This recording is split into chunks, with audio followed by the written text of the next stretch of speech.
ભક્ત રાજ હતા, ભગવાનના વિશ્વાસ રૂપી ઓશિકે જાણે સુઈ ગયેલા. સ્વામિનારાયણ ભગવાન પ્રગટ થયા અને ઓલી કામવાળી દાસી હતી ને એને જગાડી. ચૂલાની આગમણમાં દેવતા ઠારેલો નહીં, રાખ નહોતી વાળેલી, ત્યાંથી બીજી સાંઠીઓ સળગીને એમ કરતા કરતા રસોડામાં આગ લાગી. એ રસોડું સળગે જા, પણ એને બરાબરની ઊંઘ આવે. શિયાળાનો દિવસ હશે, ગોદડા ઓઢીને એ તો સૂઈ ગઈ. પછી મહારાજે રામચંદ્ર વેદને જગાડ્યા. અરે ભગત, ઘરમાં આગ લાગી, ઠારો ઠારો. અને દોડ્યા, પણ કે પાણી મળે નહીં. ખુલ્લા હાથ રાખીને ઉભા રહ્યા. મહારાજ, આગ ઠારવી છે પણ પાણી નથી. મહારાજ કે એ અમારે પુરુષોત્તમ નારાયણે પોતાના ચરણના અંગૂઠામાંથી આમ તેજ કાઢ્યું, અને એ તેજ એવું શીતળ શાંત કે એનાથી મહારાજે એ આગને ઠારી દીધી. અડધી રાતનો પ્રસંગ છે. આપણને લાગે મહારાજ સૂઈ ગયા. આ ગઢડામાં ક્યારેય સૂતા નથી. એ નાજા જોગ્યા અડધી રાતે પ્રકાર કરે કે પ્રભુ સવાર સુધીમાં નહીં આવો તો ઢીચણ ભાંગી નાખશે. આ અડધી રાતે પુરુષોત્તમ નારાયણ માણકી લઈને દોડે. હે,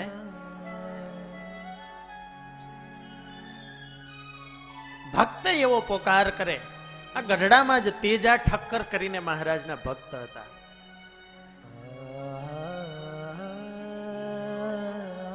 એને ત્યાં ભેંસ બહુ સારી, અને એનું એવું મીઠું સાકર જેવું દૂધ. મહારાજને એનું દૂધ બહુ ભાવતું, એટલે આ તેજા ઠક્કરે મહારાજ માટે એ ભેંસ અર્પણ કરી દીધી. આવા ભક્તરાજ કે છોકરા તો છાસુ એ પીએ, પણ મહારાજ માટે કઈ સેવામાં કચાશ ન રહેવી જોઈએ. અને તેજા ઠક્કરને ત્યાં આગ લાગી. બાજુમાં ઘર, અને એ ઘર હતું ગોદડ લુવારનું, અને આમ આગ લાગીને એટલે તેજા ઠક્કરે મહારાજને પ્રાર્થના કરી કે હે મહારાજ, હવે તો તમે રક્ષા કરો તો થાય.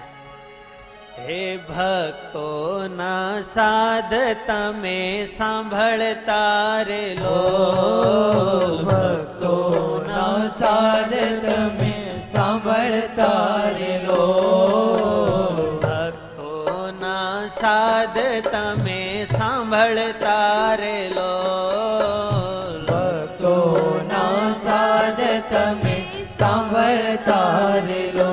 હે પ્રભુ તુર્ત થતા માણકીએ અસવાર જો, પ્રભુ તુર્ત થતા માણકીએ અસવાર જો, અસ્મી વેળાએ વેલા આવજો રે લો, અસ્મી વેળાએ વેલા આવજો રે લો.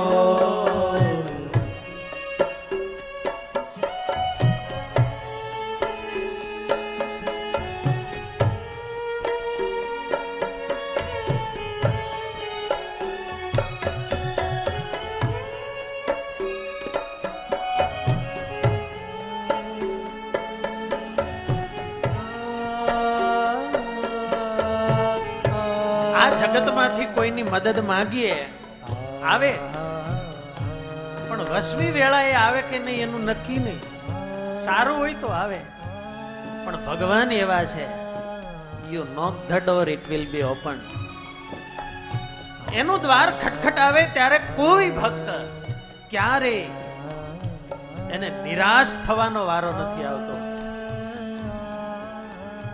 બસ એ ભગવાનના દ્વાર સુધી પહોંચવા માટેની વાલા ભક્તજનો આ કથા છે કે આપણી જીવન યાત્રા જો એ ભગવાન સુધી પહોંચી ગઈ ને પછી કોઈ ચિંતા નથી. ગમે એવો કળિયુગ હોય, 28મો હોય કે 78મો, ઠાકોરજીના દ્વારે જો પહોંચી ગયા પછી કોઈ ચિંતા નથી.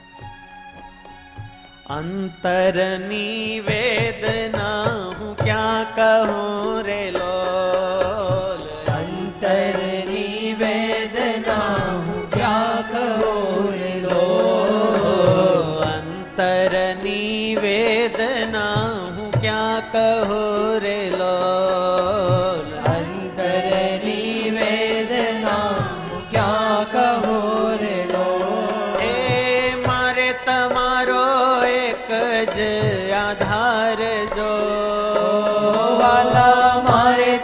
તારો એક જ આધાર જો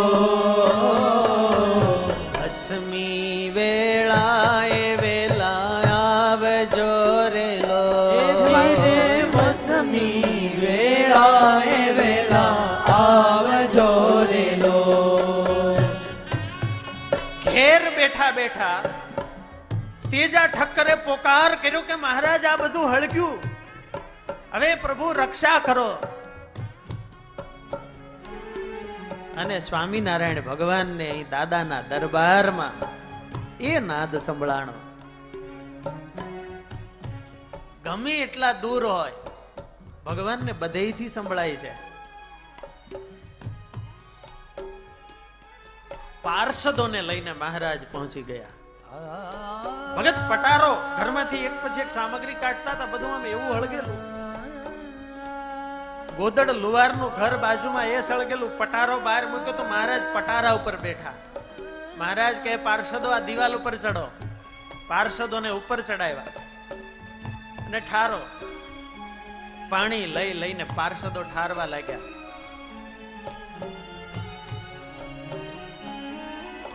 આગ શાંત થઈ ગઈ. તેજા ઠક્કરની આંખમાંથી આંસુડાની ધાર. આવા સમયે તો હે મહારાજ તમે પધારો, આપ સિવાય આવા દયાળુ બીજા કોણ મળે કે અમારી આવી રક્ષા કરે. એમના પત્ની તેજા ઠક્કરના કેસરબાઈ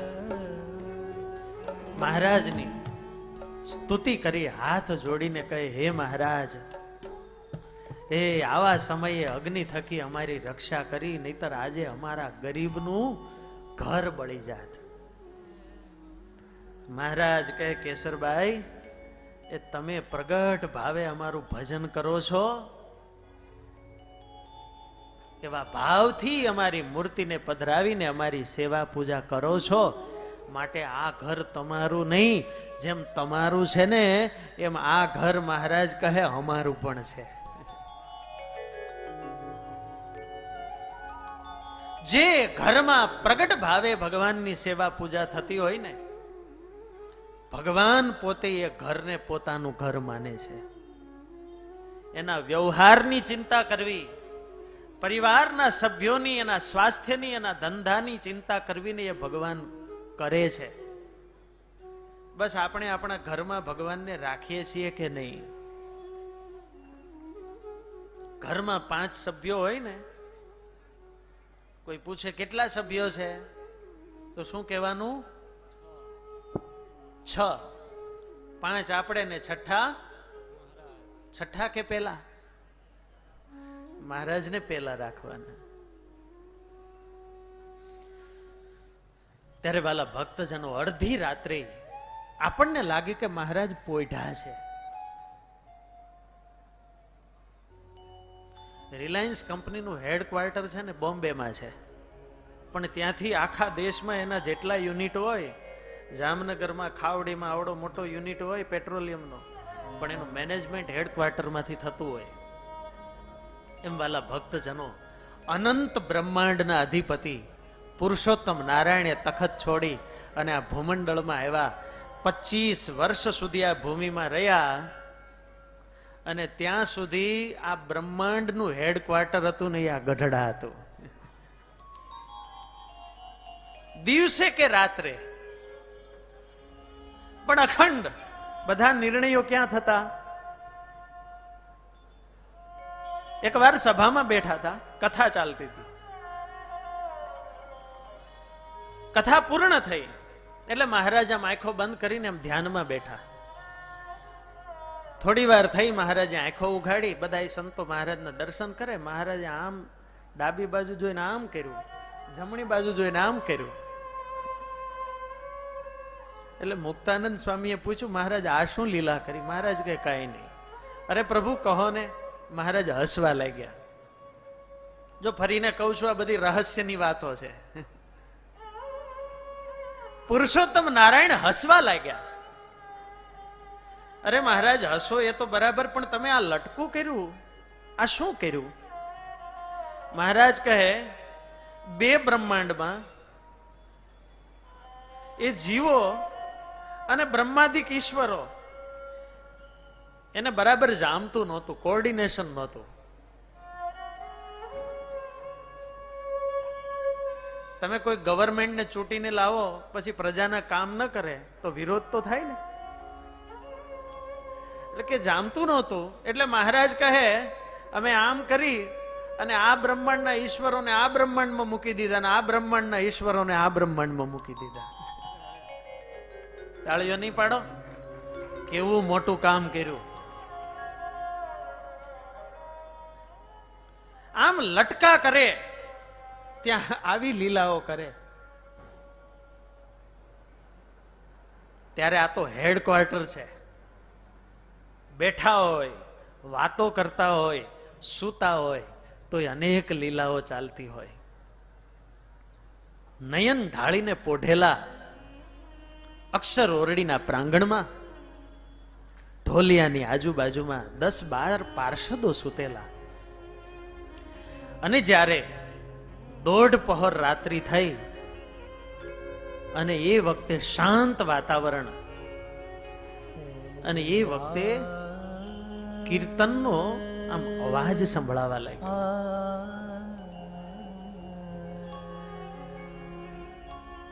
કોઈ સંત એવા ભાવથી મહારાજની મૂર્તિને હૃદયમાં ધારી અને આમ કીર્તન ગાતા હશે.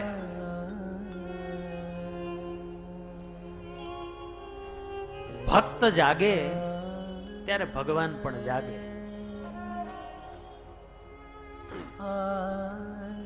અને એમાંય જ્યારે બધાય સૂઈ ગયા હોય અને ત્યારે કોઈ ભક્ત એ નિદ્રાનો તામસ આનંદ લેવાને બદલે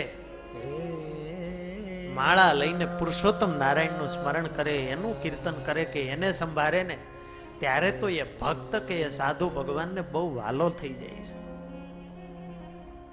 યા નિશા સર્વભૂતાનામ, ભૂત પ્રાણી માત્ર જ્યારે સૂતા હોય ત્યારે તસ્યામ જાગરતી સંયમી, ત્યારે એવા સંયમી પુરુષો હોય ને એ જ જાગી શકે છે, બીજાનું કામ નહીં. રાત્રિનો સમય, મોડી રાત્રિ થયેલી અને એમાંય લખ્યું કે બિહાગ રાગના કીર્તનો ગાતા હતા. કયો રાગ? બિહાગ ચાલે છે.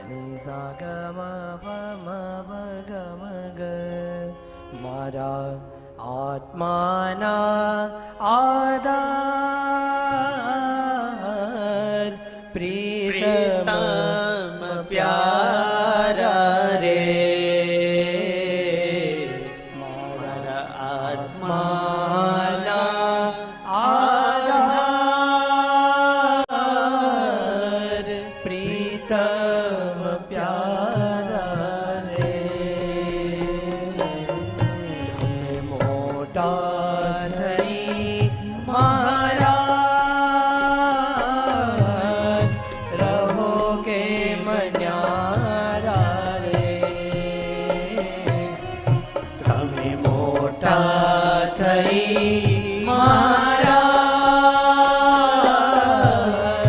રહો કે મન્યારા રે.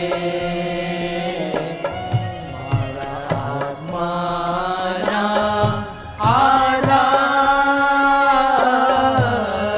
પ્રીતમ પ્યારા રે. રાત્રિનો સમય અને સમય એ પ્રમાણે સંગીતના એ બધા રાગો ગવાતા હોય ત્યારે એ પૂર્ણ ભાવ વાળું વાતાવરણ બનતું હોય. અને આ રાત્રિનો બીજો પ્રહર આ બિહાગ રાગનો સમય કહેવાય. અને એ વખતે કોઈ સંત તમે વિરહને બાણે માં મુજને મારો રે. તમે વિરહને બાણે માં મુજને મારો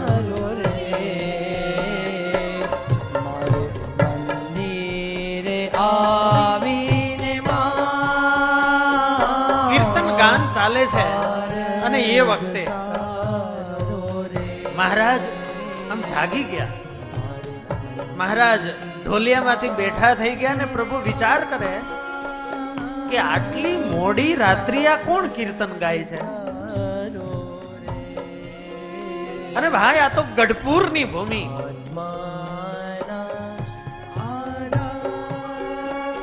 ભગવાનને પણ જુઓ, કોઈ કીર્તન ગાય તો સુઈ શકતા નથી. આખા દિવસનું વિચરણ હોય, કેટલાય ભક્તોને મહારાજ દર્શન દેવા માટે ગયા હોય, ક્યાં ક્યાં સંતો ભક્તોને સુખ આપવા માટે પધાર્યા હોય, પણ જો કોઈ ભાવથી કીર્તન ભક્તિ કરતું હોય ને તો જાણે કોઈ શ્રમ જ નથી થયો એવી રીતે મહારાજ જાગી જતા. એક બાજુ ભક્તનો એવો પોકાર, તો સામે ભગવાનની પણ એવી જ દોડ હોય.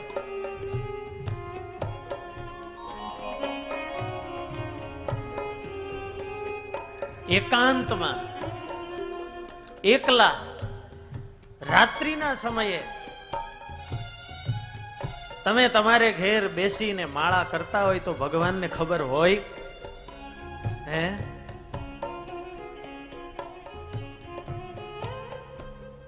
બાજુની રૂમમાં બધાય સુઈ ગયા હોય, એને કોઈને ખબર ન હોય તો ભગવાનને કેમ ખબર હોય?